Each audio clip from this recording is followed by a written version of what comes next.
Welcome to the video. Today we will unpack the hard truth about high-yield savings accounts and why holding too much cash can quietly cost you thousands. First, we will clarify what HYSAs are good for. Then we will cover what they are not designed to do. Next, we will quantify the opportunity cost of cash drag. And finally, we will outline a practical step-by-step plan to redirect surplus cash toward better growth while staying safe and liquid where it matters. In this agenda, we will move from foundational concepts to actionable steps.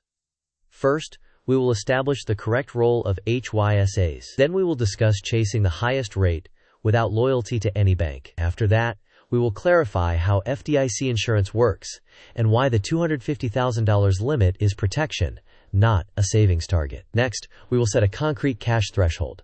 3 to 6 months of living expenses, plus any immediate short-term goals. Then we will quantify the opportunity cost of holding excess cash. Following that, we will show where to direct surplus funds once tax-advantaged accounts are maximized, focusing on low-cost total market index funds in a brokerage. Finally, we will provide a step-by-step transition plan and note when hiring a fee-only fiduciary advisor makes sense. High-yield savings accounts exist to provide a safe, liquid place to store near-term money while earning a modest yield. They are not designed to maximize long-term growth, but rather to preserve purchasing power better than a traditional savings account.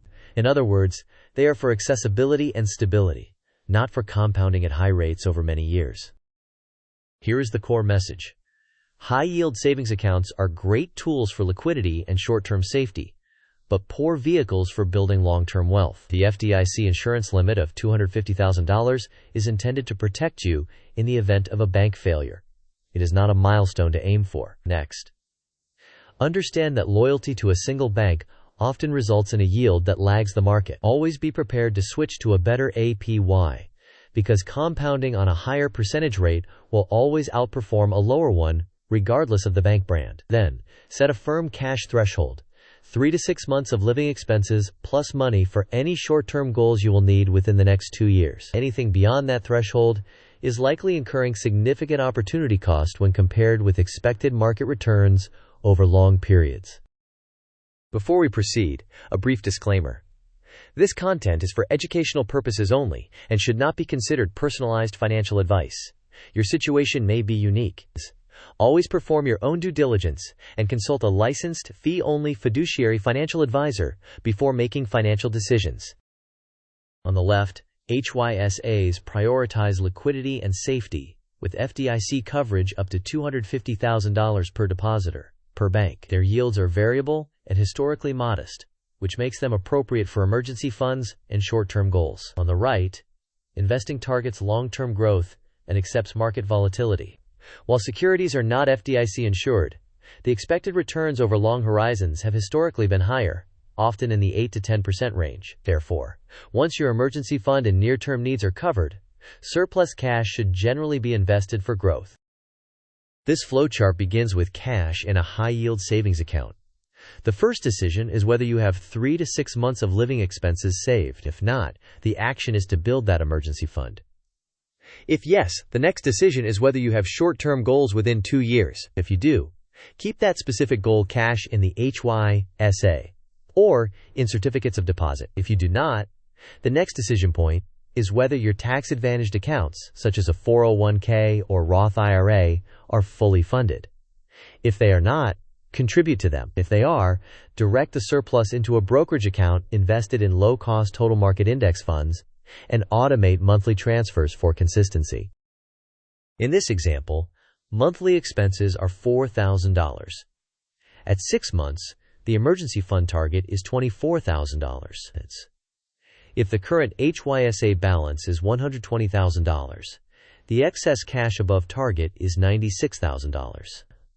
Assuming a 3% yield in the HYSA versus a 9% expected market return, the difference on the excess is roughly $6,000 per year. This is a simplified illustration and does not account for taxes, volatility, or sequence of returns risk, but it demonstrates the magnitude of potential opportunity cost.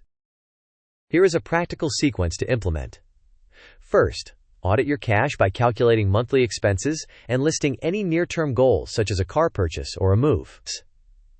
Second, set your emergency fund target at 3 to 6 months of those expenses. Third, rate shop high-yield savings accounts and select the highest APY from a reputable institution. Fourth, cap your HYSA at the emergency fund, plus the cash for near-term goals. Label everything beyond that as surplus. Fifth, before investing in a taxable brokerage, ensure you are maximizing tax-advantaged accounts such as a 401k, health savings account if eligible, and an IRA or a backdoor Roth strategy if appropriate. Sixth, open a brokerage account with low-cost index options and select 1 or 2 total market index funds. Seventh, automate monthly transfers of the surplus to your investment allocation to remove decision friction. Eighth, review and rebalance annually, avoiding emotional reactions to market moves. Ninth, document an investment policy statement so you have predefined rules. Finally, if this process feels overwhelming, consider hiring a fee-only fiduciary advisor to ensure alignment with your goals and risk tolerance. From a tax efficiency perspective, prioritize employer-sponsored plans to capture any matching contributions, since that is essentially additional compensation. Next, if you are eligible for a health savings account, consider using it because of its unique triple tax advantage when used for qualified medical expenses. Then, contribute to an IRA or Roth IRA, or consider a backdoor Roth strategy if your income exceeds contribution limits. After these are maximized, direct surplus cash to a taxable brokerage account and invest in low-cost total market index funds to achieve broad diversification. Automate contributions and reinvest dividends. Keep an eye on expense ratios, since costs are a reliable drag on long-term returns. Quiz time. What does the FDIC $250,000 limit represent? Option A, a personal savings goal everyone should reach. Option B, a cap on how much interest you can earn per year. Option C, insurance coverage per depositor, per bank, against bank failure. Option D, a recommended amount to keep in cash at all times. You may pause the video now to think about the answer. We will discuss the answer in the next section of the video. The correct answer is insurance coverage per depositor, per bank, against bank failure. This is not a savings target or a cap on interest. It is a protection limit should the bank fail. Second quiz. How much cash should most people keep in an HYSA for emergencies? Option A, 1 month of expenses. Option B, 3 to 6 months of expenses. Option C, 12 to 24 months of expenses. Option D, no cash at all. You may pause the video now to think about the answer. We will discuss the answer in the next section of the video. The correct answer is 3 to 6 months of expenses.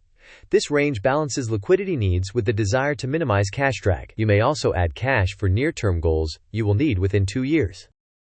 Final quiz. If you keep $100,000 in a 3% high-yield savings account instead of investing at an expected 9%, what is the rough annual opportunity cost? Option A, $3,000. Option B, $6,000. Option C, $9,000. Option D, $12,000. You may pause the video now to think about the answer. We will discuss the answer in the next section of the video. The correct answer is $6,000. That is the difference between 9% and 3% on $100,000, ignoring taxes, volatility, and compounding nuances. It illustrates the scale of cash drag. This pie chart shows an example allocation once the emergency fund and short-term goals are covered. 20% is allocated to the emergency fund, 10% to short-term goals, and the remaining 70% goes to investments, typically in diversified, low-cost, total market index funds. The exact percentages will vary by person, but the example demonstrates that most of the long-term money should be invested rather than sitting in cash. To summarize the key points, high-yield savings accounts are for safety and liquidity, not long-term growth.